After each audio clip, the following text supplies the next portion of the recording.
বেশি মুনাফা মানেই কি ভালো ব্যাংক?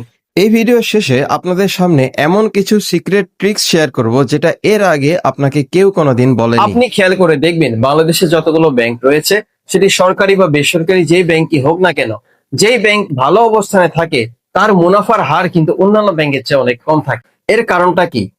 যেই ব্যাংক ভালো অবস্থানে থাকে এই ব্যাংক কেন কম রেট দেয়, আর যেই ব্যাংক একটু খারাপ অবস্থানে থাকে তারা কেন বেশি রেট দেয়? কারণটা কিন্তু খুব সহজ।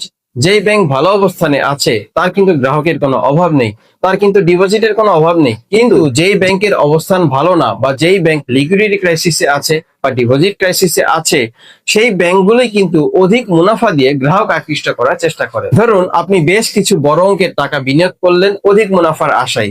আপনি দেখছেন যে ওই ব্যাংক বেশি মুনাফা দিচ্ছে, তাহলে ওখানে যাই।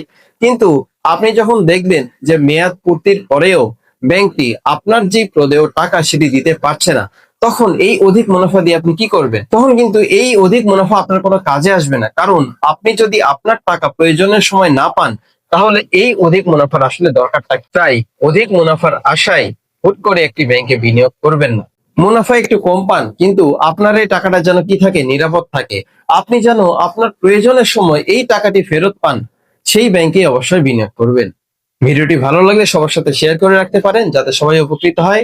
এবং পাশাপাশি আপনি যদি ফেসবুক থেকে দেখেন, আমার এই রায়হান ব্যাংকিং সলিউশন পেজটিকে ফলো দিয়ে রাখবেন। এবং ইউটিউব থেকে দেখলে আমার এই চ্যানেলটিকে সাবস্ক্রাইব করতে ভুলবেন না।